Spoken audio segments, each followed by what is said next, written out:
snoring next to Lupino's corpse. A comedian, huh?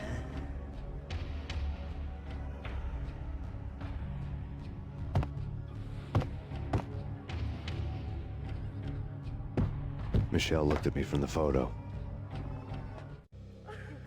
The Payne family. Happiness captured in a Polaroid moment. I had thought it would last forever, till death do us part. I didn't want to think about it.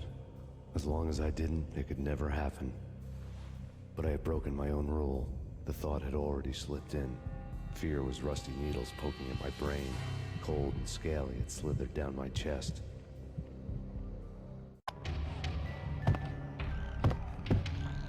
The pictures were filled with good old times. Alex and I had a few moments of glory between us. Crime-fighting comrades, the best in NYPD DEA collaborative team. Good-hearted macho bullshit like that. I would have given anything to have him here as my backup. No such luck. No luck at all.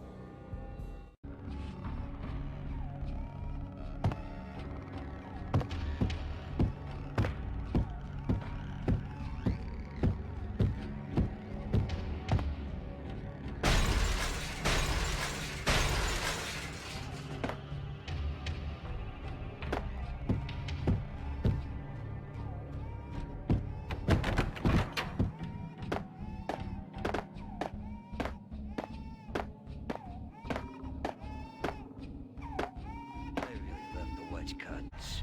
Captain Baseball Backwards, my favorite.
Please, God, no.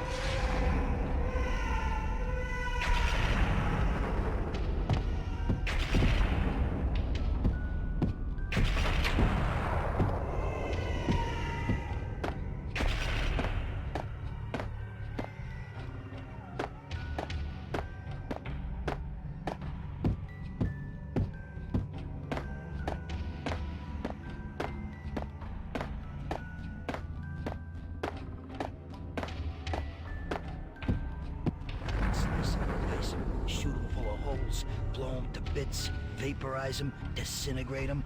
No matter what you do, they'll still be back good as new. Michelle's diary lay on the table. Michelle was working part-time in the district attorney's office. Her diary was open on today's entry, her handwriting all pretty curves. An army dossier found its way to my desk yesterday. Valhalla? Isn't that a Norse myth? Something about Vikings? I tried to tell Max about it, but he was busy, that cute frown on his brow. Guess it's nothing, just a mix-up at the courier service. From now on, I would always find time for her. It was a hollow promise. Too little, too late.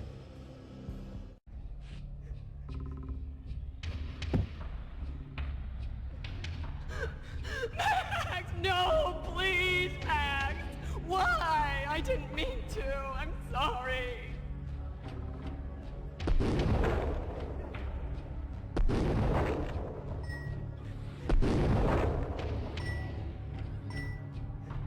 Murderer! You killed her! Nothing like that ever happens in the real world.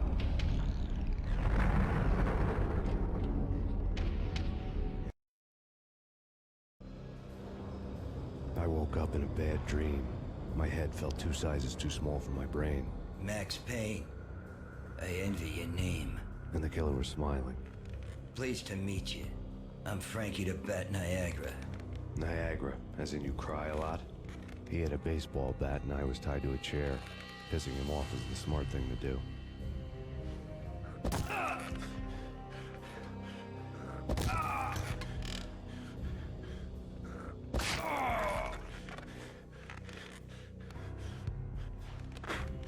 Nothing wrong with a little laugh now and then. Take me, for example. I love to watch cartoons.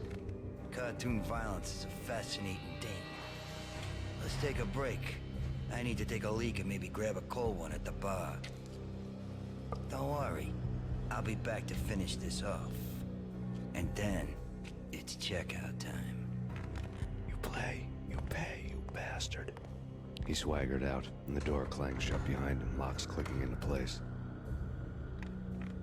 Everyone makes mistakes. Mine hadn't been to crack jokes about the goon with the bat. He'd have cracked my skull regardless. It hadn't even been to trust a girl with a gun. I had blindly gone after the first bad guy on my hit list when I should have been aiming further up the ladder, at the head of the Punchinello family.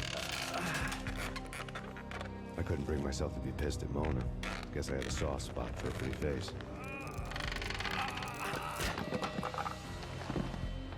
But when somebody decides to play baseball with your head, you tend to get sore. They had dragged me back to the basement of Lupino's hotel. I was beaten, bruised, and blue. I felt like the chair I had broken to get free.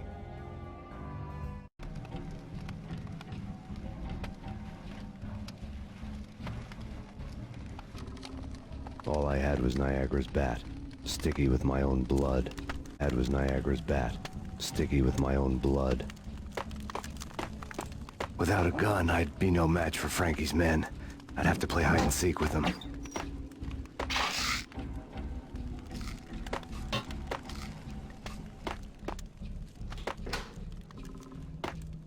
It's Frankie's turn.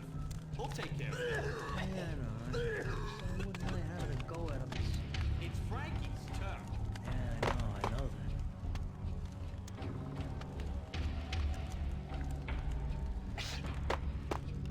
Ah! Hey,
Things were fast going from bad to worse.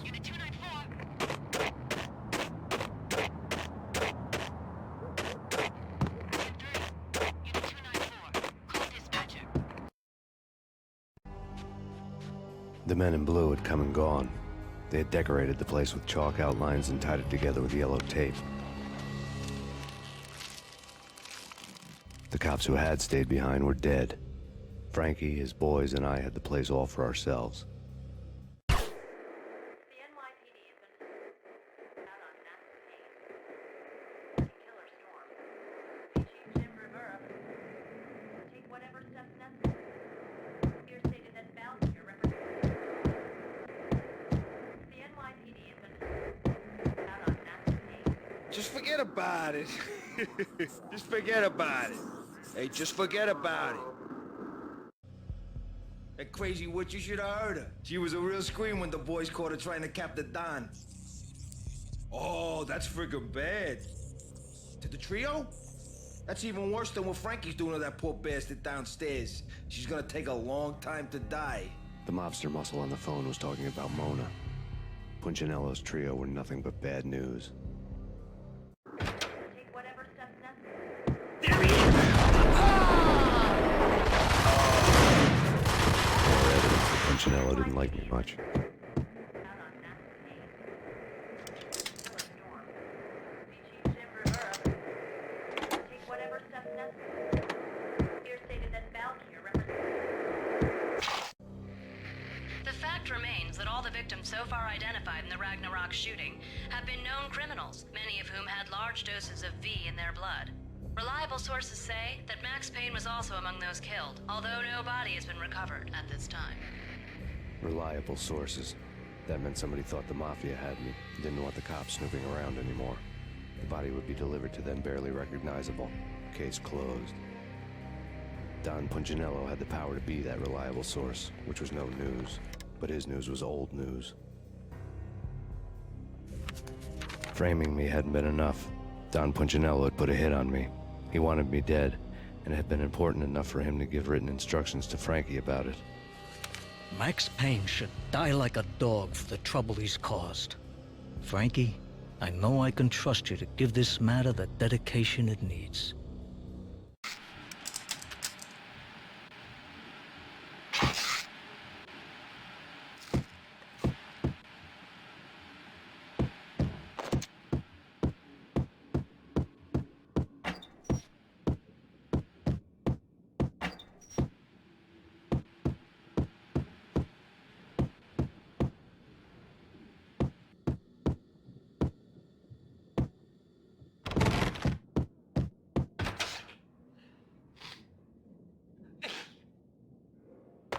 Hey, yeah!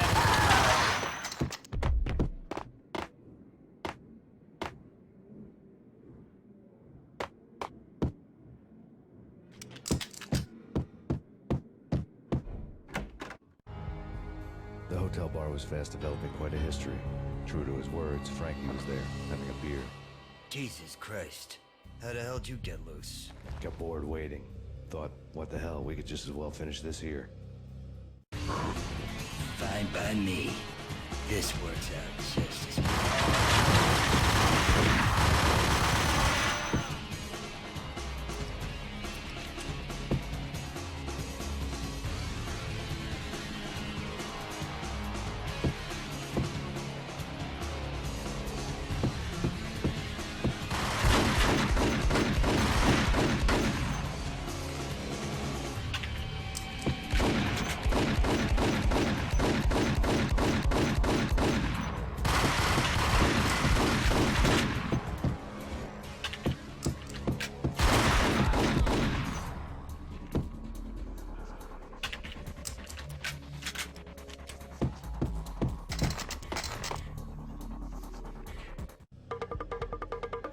Thank you. You've been a lovely aunt. Had enough? I don't play with girls anyway. Unfair! I spotted the tail as soon as I left the hotel. A big black Mercedes. I'd seen the car before. That time it had heralded impressive explosions. Vladimir was back. Bang. You're dead, Max Payne. I might have laughed if I remembered how. What's this supposed to be? Cops and robbers? Look, you want something with me? Get in line. Peace, man. Relax. You know you are a real news item. Armed and dangerous. I am going to make you an offer you can't refuse. I've always wanted to say that. It's a bum rap. I've been framed. Well, that's a moot point. Whatever you did or did not do, I'm sure you had good reason for doing it. Want to hear me out? I'm listening. Punchinello messing with V is bad for business all around. But that's not all. There is this guy, Boris Payne, used to pull jobs for me. He's the captain of the cargo ship Charon. Now the bastard turncoat has gone over to the other side, Punchinello's. The ship's loaded with high-res hardware, guns, my business. If Punchinello gets hold of that cargo, he's won and I have lost. And you'll have your work cut out for you. If you want to get to Punchinello, you'll need heavy-duty persuaders. I am just the man to get them for you. Change the ship back under my flag, maybe pop 2 in the traitor Dime's head while you're at it. You'll get enough guns to start the apocalypse. You in or out? Let's get this show on the road. Vladimir was one of those old-time bad guys with honor and morals, which made him almost one of the good guys. None of us was a saint. The Brooklyn riverfront was a maze of rusty containers, sharp-boned cranes looming up from the snowstorm. On a night like this, you couldn't help but think of the dark army of dead men sleeping with the fishes, cement shoes in line. No Minotaur lurked in this labyrinth, but somewhere out there, on the clanking deck of his cargo freighter, the skipper of the Chiron was waiting, like the ferryman of the river Styx.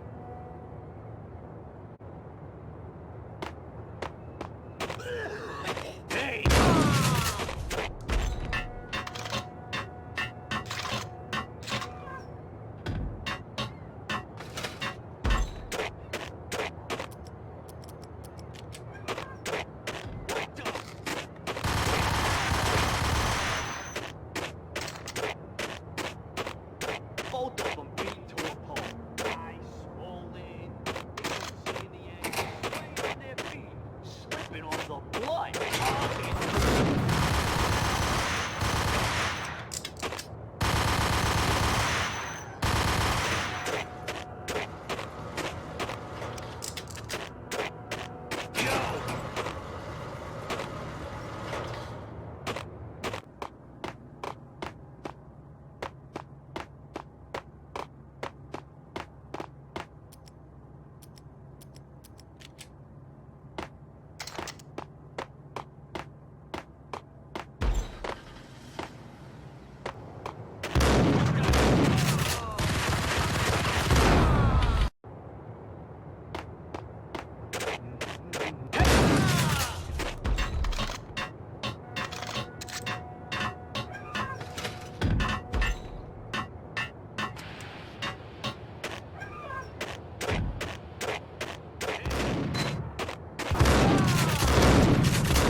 Raise the bridge.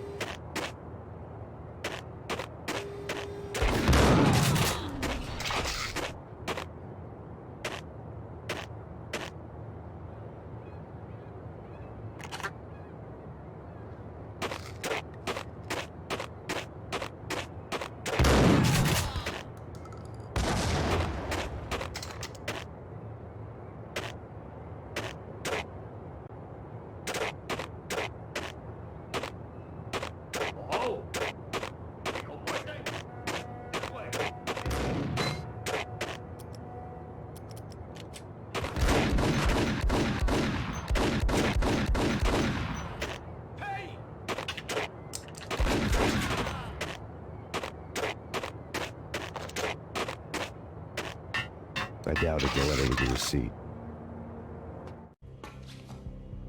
Rico Muerte had come to town to do more than just sort out family troubles. Exhibits number 1, 2, and 3. Briefcase of money, a sniper rifle, and an envelope with one word neatly printed on a folded piece of expensive paper. Mayor. It didn't sound like a mafia contract at all. It was too cold and too to the point.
found Boris Dime's ship.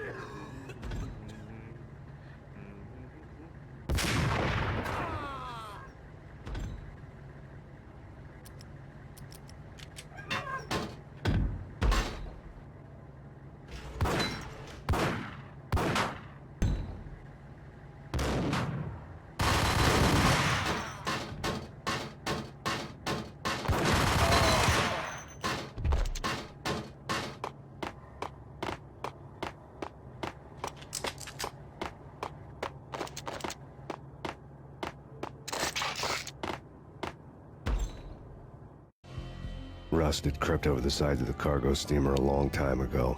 Boris Dime would be on board.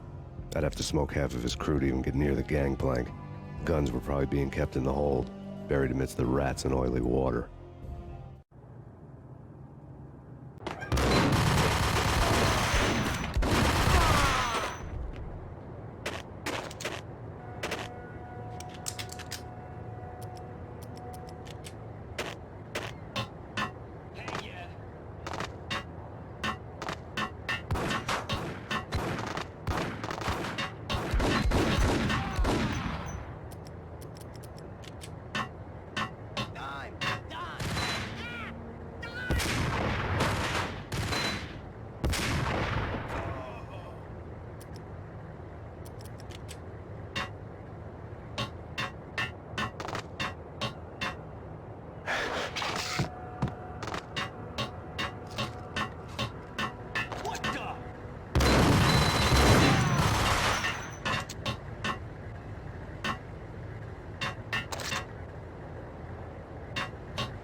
Angie, tell me, how much did Dime cost you?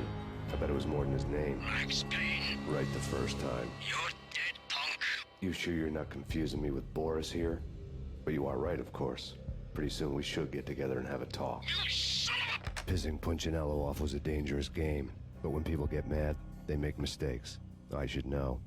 That's where I wanted Punchinello, mad enough to trip over his own feet, preferably into a grave.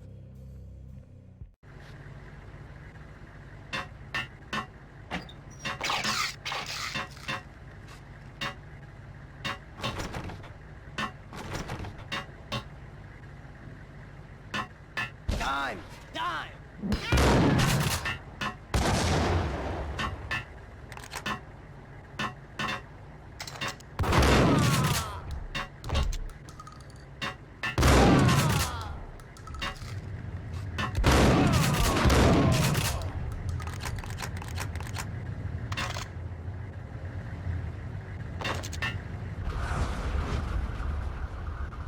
Tell the devil that Dime sent you.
Did you get everything you need? Check. I owe you. Anything you need. This is my solo. When I'm through, Punchinello won't be anybody's problem anymore. Clear as vodka. But anytime you get between a rock and a hard place, just whistle. This could be the beginning of a beautiful friendship. You really get a bang out of this big-time gangster act, don't you? Even with all this firepower, I figured I couldn't get to Punchinello at his manor. I could only hope that he wouldn't pass a chance to hear me beg, to see he's won. This is Max Payne. I want to cut a deal. Payne, you're a dead man. That's what everybody keeps telling me. I got your ship and her cargo. I want to meet. No pain, no gain. Capiche? You know my restaurant? Yeah, I know it. 1 hour. Punchinello's restaurant had seen better days. Snow was falling like ashes from post-apocalyptic skies, but that was outside. Things would soon get hot in the Don's restaurant. I knew it was a long shot, Angelo Punchinello actually showing up, but there was no crime in hoping.